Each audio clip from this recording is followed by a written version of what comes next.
Why does it feel like almost everyone in South Korea is drowning in debt?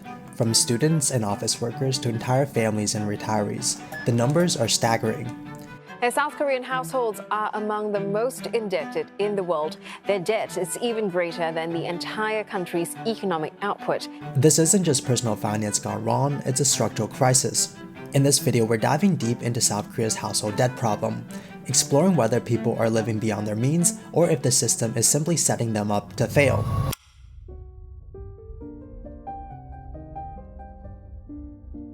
As of 2025, household debt in South Korea has surged to a staggering $1.34 trillion. With debt standing at 105% of GDP in 2022, this level of indebtedness places South Korea among the most heavily indebted countries globally. What's really interesting as well as concerning is the widespread nature of this debt. Affecting nearly every household, the average family owes nearly twice its annual disposable income, creating deep anxieties about economic stability and the potential for long-term financial distress among millions of South Koreans. This situation isn't isolated. It affects almost everyone as well. Mortgage education loans, credit cards, microlending, even small business debt, and cosmetic financing, all aggregate into a vast financial burden. And how does South Korea's situation compare to other countries like the United States? Surprisingly, South Korea's debt-to-income ratio is significantly higher. While the average American household owes approximately 100% of their annual disposable income, South Korean households average about 200%, highlighting a more severe financial strain. South Korea's intense cultural emphasis on maintaining social status through consumption significantly fuels this debt crisis. Known as competitive spending, this phenomenon involves considerable expenditures on luxury brands, the latest technology, and high-end lifestyles. South Koreans spend more per capita on luxury items than nearly any other nation, driven largely by societal expectations. Consumers in South Korea are known for their taste in the finer things. A survey shows they spend more on high-end goods per capita than shoppers in any other country. These pressures extend to almost every aspect of daily life, compelling individuals and families to spend beyond their means, frequently relying on credit as well as loans. This isn't just about wealth, it's about expectation. K-pop idols influencers raise the bar, fostering a YOLO-style spending ethos, prioritizing experiences ahead of stability. Over the past decade, waves of Korean pop as well as hip-hop artists have tapped into this emotional weight of financial anxiety. BTS, one of Korea's biggest global acts, tackled the theme of financial pressure and generational burnout in songs like No More Dreams as well as Silver Spoon, a biting critique of how younger generations are handed down broken promises yet told to work harder, while other songs like Go Go feature lyrics about spending money, particularly in the context of YOLO, you only live once, and indulging in spending habits. This music isn't just about glamorizing consumption, it reflects the stress of trying to look successful in a country where appearances are everything, and financial support systems are lacking. YOLO culture in this sense becomes both a rebellion as well as resignation. If you're already in debt, you might as well spend big now and worry later. 을 갖고 있으시거든요. 70만 공개하시고 30을 숨겨요. The popularity of these stories at home and abroad speaks volumes. They resonate not because they're extreme, but they're familiar. For many South Koreans, a fear of financial collapse, of losing everything due to missed payments and unexpected bills, is not a distant possibility. It's really a daily anxiety. It's also a recurring theme in films like Parasite and Squid Game. Both have captured a global audience by portraying characters trapped by poverty and desperate financial choices. These stories aren't fiction, they reflect a reality that many South Koreans recognize. In Parasite, the characters struggle with underemployment, low wages, and cramped housing, driven to infiltrate a wealthy family's household out of sheer financial desperation. Their decisions, while morally questionable, are grounded in real economic inequalities many face. In Squid Games, their stakes are even higher. Hundreds of participants burdened by massive amounts of debt compete in deadly children's game to win a life-changing sum of money. What's striking is that these contestants not only include those who are jobless, but also salary workers, immigrants, and business owners, highlighting that debt touches every segment of Korean society. Even children's luxury items are a status symbol. Department stores report booming sales of high-end jackets, bags, and toys for kids. This keeping up mentality drives households to take out credit for nothing more than image maintenance. Education is another enormous contributor to household debt. South Korean families spend annually billions of dollars on private academies or hagwons, seen as essential for children's educational success and career opportunities. This investment in education often forces parents into substantial debt as they borrow extensively to cover these recurring costs. Unfortunately, these debts do not simply vanish after graduation. With more than 80% of students attending hagwons, these become essential expenses, not optional ones. Most South Korean families pay around $3,500 to $4,200 per year for hagwon tuition. Even preschoolers average $2,700 annually. With multiple children, these costs can essentially reach $10,000 or more every single year. Parents often stretch their finances, borrowing, refinancing, and even taking out loans for decades to finance higher education. The results? Debt doesn't disappear when kids graduate. The stringent beauty standards prevalent in South Korean culture also contribute significantly to personal debt.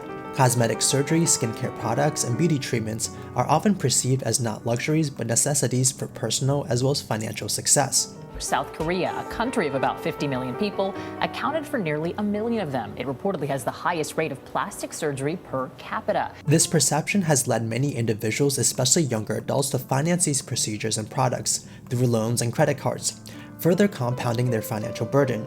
Monthly skincare routines can cost upwards of $500. Many individuals finance procedures and products through loans, installment programs, as well as credit cards, making beauty standards a direct path to debt. Not only that, but the housing market in South Korea exacerbates the crisis even more. Property prices has risen, especially in major urban areas like Seoul, and this has made home ownership unattainable without significant borrowing.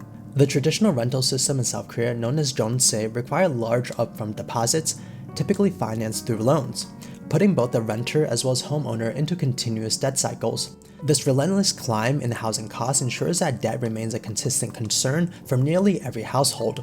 Tenants typically hand over a lump sum, often 60% to 90% of a property's value, as a security deposit for a 2-year lease. No rent is paid during this time, and the deposit is returned at the end. These landlords use the jeonse deposit as a source of capital, essentially an interest-free loan. While the system helps to avoid monthly rent, the large upfront costs force many families to borrow from banks to afford it. And when property values fall or landlords default, tenants can often lose their deposit, revealing how fragile this system can be. This practice, once seen as innovative, now contributes to debt instability and housing market speculation. Many South Koreans also face job loss as well as career shifts, turning to entrepreneurship. About roughly 1/3 of the workforce in South Korea engage in some sort of self-employment, largely funded through personal loans and mortgages. Unfortunately, the volatile nature of small businesses often result in failure, leaving entrepreneurs as well as their families with massive amounts of debt. Economic downturns like the recent pandemic intensify these challenges, making financial recovery even harder. Roughly 1/3 of Koreans engage in self-employment, often funded through personal loans and mortgaged property. Laid-off workers frequently turn to small businesses, especially in crisis periods. But business volatility is high. One really concerning issue is the rise of predatory lending in South Korea, many of whom charge extremely high interest rates, sometimes up to 20% annually. These lenders aggressively target low-income individuals and those with poor credit histories, offering quick access to cash, but trapping these individuals in a cycle of unmanageable repayment. Government crackdowns have reduced the number of these lenders, but online platforms and under-regulated fintech apps have taken their place, making predatory loans even more accessible. And debt really impacts every generation differently in South Korea. Young adults navigate student loans, credit card debt, as well as housing costs, and bear a significant burden relative to their limited incomes. Middle-aged citizens often manage multiple debt types at the same time: mortgages, children's education loans, and personal credit cards, creating significant financial stress. Older adults increasingly face debt accumulation from supporting family members financially. Structural economic factors deeply entrench South Korea's debt crisis. Factors like stagnant wage growth, rising living costs, employment instability, as well as inadequate social safety nets, force many households into debt as a survival strategy. Historical government policies that encourage borrowing has really put people into a cycle of debt. The debt experience also significantly differs across socioeconomic classes. The middle class faces high debt levels from mortgages, educational expenses, and often struggles the most, balancing financial obligations that exceed their income growth. Lower income households also face distinct challenges, in particular with predatory lending practices lending to severe financial outcomes despite smaller loan amounts. Meanwhile, wealthier citizens typically leverage debt in a strategy using it to enhance financial opportunities rather than a lifeline. And here's where things really get bleak. South Koreans' elderly population are some of the worst off in the world. They can't really afford to stop working, and you might think of retirement as a time to relax after decades of hard work. But in Korea, roughly half of all people over the age of 60 are still working or looking for work. And it has nothing to do with ambition, it's simply survival. The nation has one of the highest elderly poverty rates in developed countries. Over 40% of Koreans aged 65 and up live in relative poverty, and the pension system isn't enough to cover basic expenses. So what happens, many older Koreans end up doing low-paid, physically demanding jobs, like janitorial work or manual labor, just to stay afloat. In fact, 37% of people over the age of 65 are still working compared to 13% in other OECD nations. And some of these individuals keep going well into their 70s. And the result is a growing group of elderly Koreans who are overworked, underpaid, and in debt. And recognizing the severity of the debt crisis, the South Korean government has introduced stricter lending regulations, financial counseling services, and initiatives to lower education and housing costs. These measures are promising, but their effectiveness remains uncertain. Addressing the intertwined cultural and structural issues requires sustained commitment and policy innovation to significantly alter the country's financial landscape. Tackling South Korea's debt crisis demands comprehensive solutions that both address cultural expectations and structural economic challenges. Shifts toward financial literacy, sustainable consumption practices, and policy reform are critical. To successfully navigate this complex issue will require collective efforts from individuals, families, and policymakers alike. Thank you guys so much for watching this video. I hope you guys enjoy it. And for more videos like this, make sure to like and subscribe. And like always, I will see you guys again next time.